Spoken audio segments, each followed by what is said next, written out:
Maybe to help out with Tim, is that it would be the intent of the council for us to receive a report back at an appropriate time on the development of these, and then perhaps a year from now have a report back from you and from the chief on how this works out. That's just legislative intent. Sure. We don't have to put it in anything other than the minutes, but it's the city administrator's job to do that. That's what I meant. And our job is to keep firing them until we find one who can do it. So, Yeah, I wasn't looking for control over, well, you can do weddings in the park, Yeah, right. bar That's- mitzvahs and Elks reunion. That's No, that's I wasn't. that's I'm not where looking go for there. that. that's where that. Tracy, Right there. Well, I was going to let you have the honor, but since we're getting up in hours here, Mr. Mayor, I move that we approve ordinance number 1366, an ordinance amending Canby Municipal Code Section 09.24.060 regarding drinking in public places. and I'll second that, and I'll just go to show that there are things that Tracy and I can both agree on. Just suggesting you might contact these ones that you're referring to and see what they are, so we're not Yes, reinventing the wheel. Yeah, City of Sandy has a long experience with this. Okay, great. It's been moved by Councilor Hensley, seconded by Councilor Parker to adopt ordinance number 1366, an ordinance amending Canby Municipal Code Section 09.24.060 regarding drinking in public places, coming back for second reading on November 21st. All in favor? Aye. All opposed? Passes 6-0. Thanks, Jamie. Thanks, Jamie. Okay, new business. So we're gonna do, Oops, I gotta say, which one are we gonna do first? Yeah. 10:35. They're Dueling staff. It's gonna get ugly. Okay. You've been very patient to Thank you. wait through this entire meeting. Mayor and councilors, thank you for this opportunity. I guess for the record, I'll give a little bit of history. And I'm Julie Whaling with Cambria Transit and JWI Consulting. I'm here tonight to give an update on the status of our outstanding Betsy credits, or business energy tax credits. We use a lot of acronyms in transportation, and the one I'll be using most tonight is Betsy. And Betsy is not a person. It's the Oregon Department of Energy had a program that we referred to as Betsy, and Canby Area Transit started applying for business energy tax credits in about 2003, I think, and received funds faithfully from that program until 2010. CAT earned these credits by nature of the service that we provided. CAT services reduce the production of fluorocarbons by reducing the number of single occupancy vehicles on the road. I could use some water. And because CAT and the city do not have a tax liability, the Betsy program allowed us to find pass-through partners to transfer our tax credits to, and we received cash, and the pass-through partner received a reduced tax rate over a 5-year period. And this worked beautifully for a long time. We didn't even have to find the pass-through partners in the beginning. The Department of Energy did that for us, and it was seamless and a really good stream of revenue until fiscal year 2010-11. And in January of 2011, the Department of Energy warned us that not only was the program going to sunset, but that they weren't going to be able to find pass-through partners for us any longer. And the department said that they would keep trying to find us pass-through partners, but the outlook was really grim, and many other organizations were in the same boat, and we were told our best chance was to find the partners on our own. And at this point, it was clear that CAT would have to cut, would have to cut our services, which we did as quickly as we could. And following several public meetings where we asked the community and our customers for guidance. We eliminated our local fixed route and replaced them with general public dial ride service, and made service cuts to fixed route through cutting our service hours. And this resulted in a 33% cut to the number of service hours we provided, and cut our operating budget by a third as well. Although Betsy revenue has not been included in the last two budgets, we have been hopeful that we would be able to find pass-through partners and collect the outstanding tax credit revenue, or at least as much of it as we possibly could. And the key, of course, was to find those pass-through partners. And after we tried for a period of time without success, we decided to contract with a corporation called R.C. Shane and Associates out of Seattle. And they offered us a short-term contract that proposed to find partners for our 3 projects within 90 days, and they would charge us 2% of the project total. Our first contract with them was executed in June, and we contracted for a $1.2 million operations project that was outstanding, and a smaller vehicle project. These are the oldest tax credits that we had and needed to be settled as soon as possible. Martin Shane found partners for both of these projects within 90 days, and we had the money in hand by September. So we contracted with them again for the last outstanding tax credit in September, and I was notified this week that the checks are at the Department of Energy and they should arrive at finance any day. Wow. So the total revenue that we will receive is $658,150.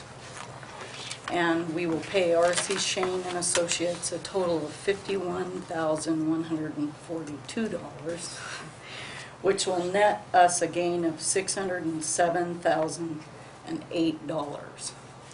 Yay. So this will pay the shortfall that we experienced in 2011 when we didn't receive the Betsy revenue that we had budgeted, and it will also provide operating revenue to carry us through the dry spells when we're waiting for our reimbursement grants to be repaid, which was something that we've struggled with for years.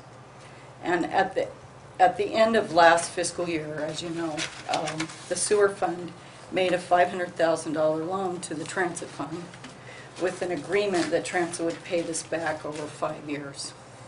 By the end of our current budget year, this year, we'll still owe $400,000 on that loan. And I wish I could recommend that we use the Betsy revenue to pay that back immediately, but I really believe we should wait. And there are a number of reasons for this. I just recently learned that MAP 21, which if you don't know, that's the federal transportation bill, has changed the structure of 2 of our ongoing federal funding streams. The transit operating budget is about $1.5 million, and I asked that you be handed a pie graph that shows that. And that demonstrates the current budget that we're in right now. 58% of the operating revenue is payroll tax, 3% is fares, and 9% is state funding. And the remaining 30% is federal funding of 4 different kinds.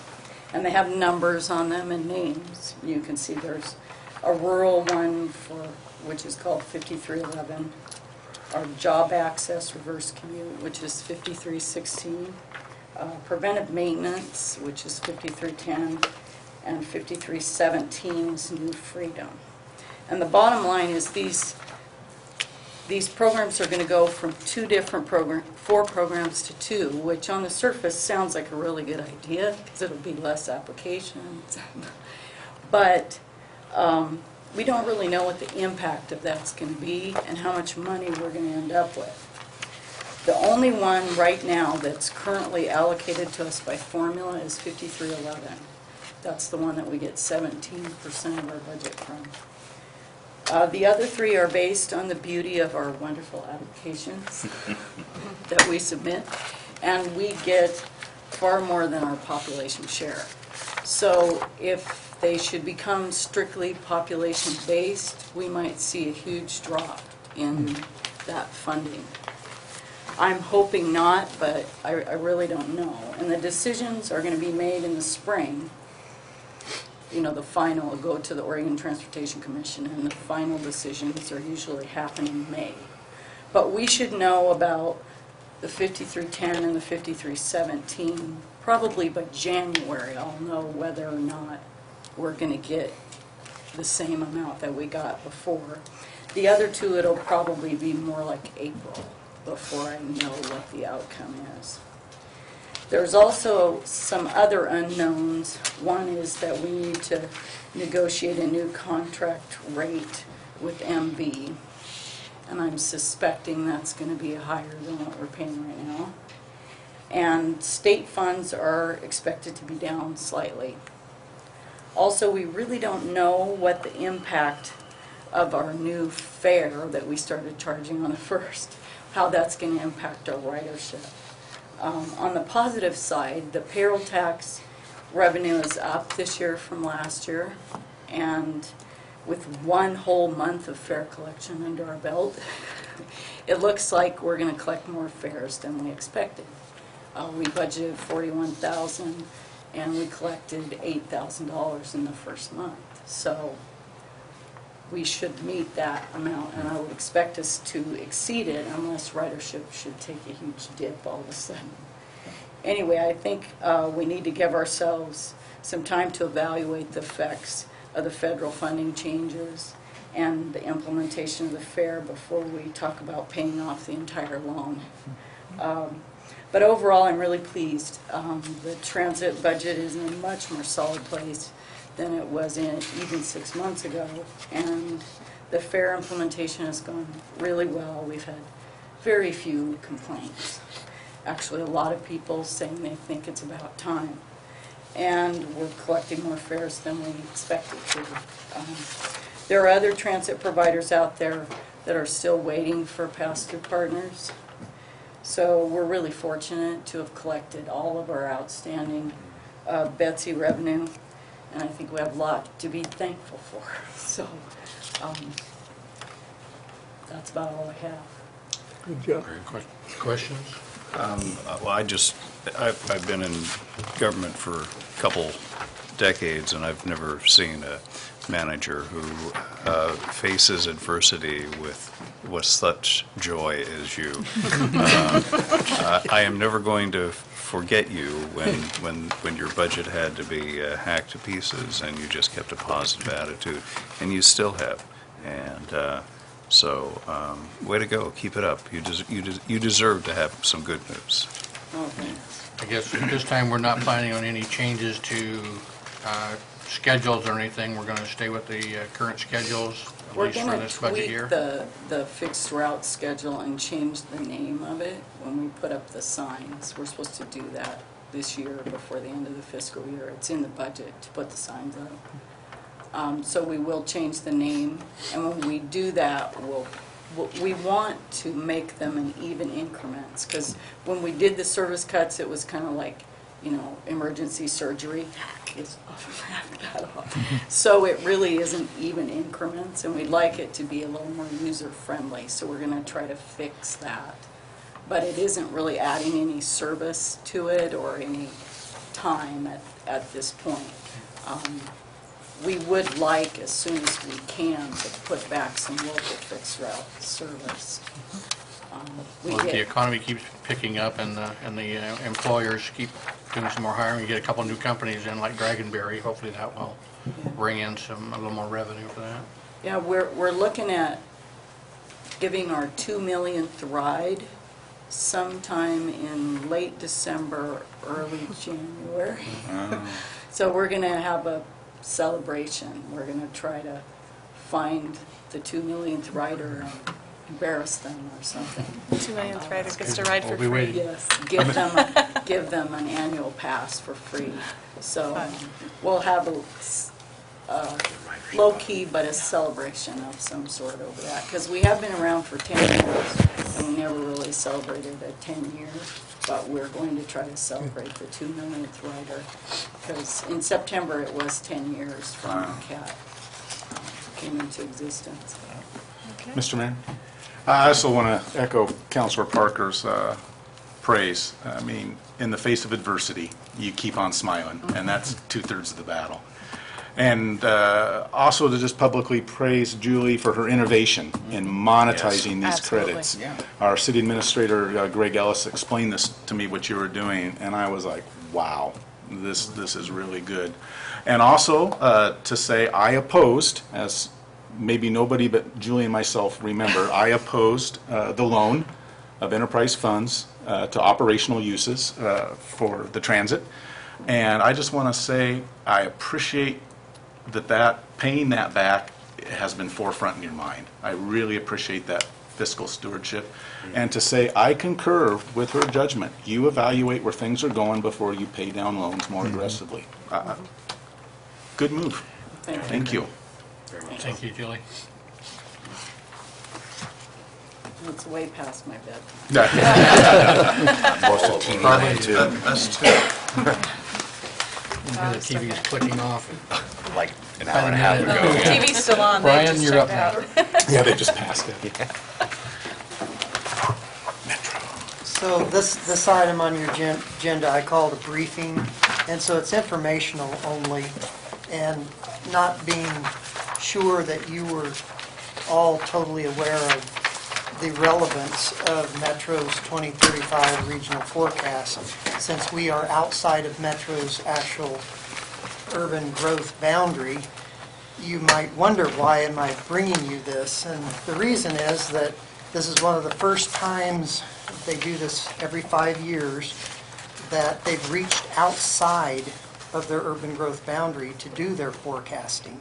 And they included a 6-county area, including all the rural towns, including Canby and Estacada and Sandy, and in their regional forecasts, recognizing the importance that knowing the land capacity that those surrounding communities have, policies that might be in effect, the investment that those communities are making in their communities, all of those things can have an effect of where their predicted population and the resulting housing and employment might distribute itself.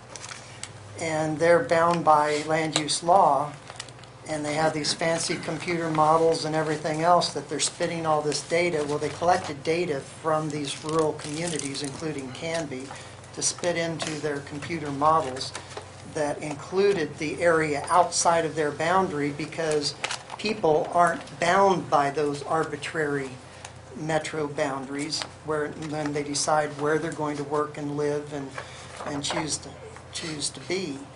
And so the interesting thing, after doing all of this and recognizing where land supply exists and making their predictions on what the metro population will be in the future, they allocated to all the 25 cities within the metro boundary, and now also to the surrounding area.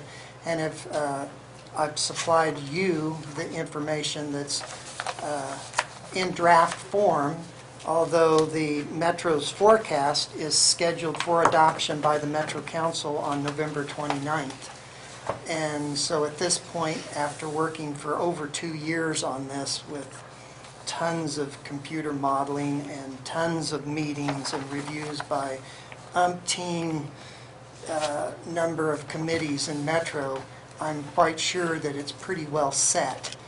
But the forecast gives Canby in particular, and I gave you Clackamas County data as a whole as well, a projection that we have the land capacity and the potential, if we draw the employment that we've been reaching and searching to fill up our industrial park, if that materializes, we could actually achieve the growth rate that they've predicted here, which is higher than our historical past 50 years, which was rapid.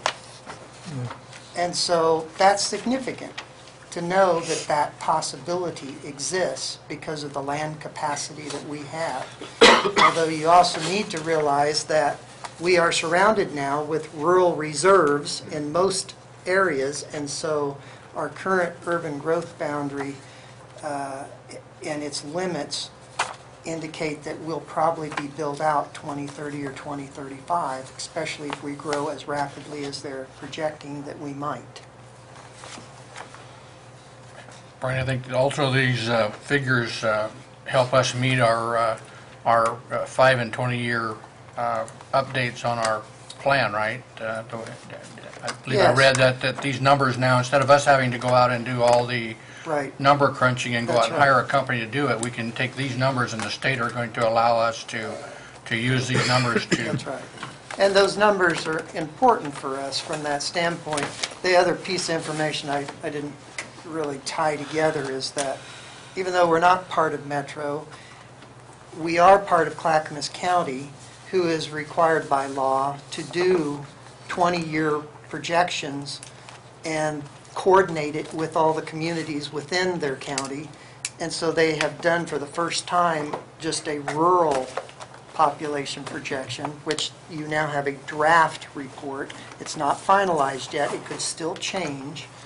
But they are set to some degree because they've chosen in this process to utilize Metro's numbers. And so that's the relationship. Our county is who we're working with, but they're not doing it just on their own. They're using Metro's numbers. Should save us money in the long run, though. That's We don't right. have to go out and pay for these. Exactly. Yeah, go ahead, Greg. Randy, there's also one other practical application that this may help us out. My wife, who you know, is in workforce development, sometimes is frustrated when she sees the report of available industrial land and it does not show Canby. And that is because sometimes people pull the figures out of Metro. So by having us in this, it tends to synchronize then that information, and that our industrial land will go in with that count. So And county and state economic development people are basically liking these numbers so they can use them to Right. figure out where we can build. And you might think one other aspect of this, that it's actually is very timely during our visioning processes, because we're gathering various input from our citizens about how they want Canby to look. We've gotten specific data about so many citizens like the community the way it is, that talks about growth and such. And there's been discussion in Canby for years. We don't need to grow.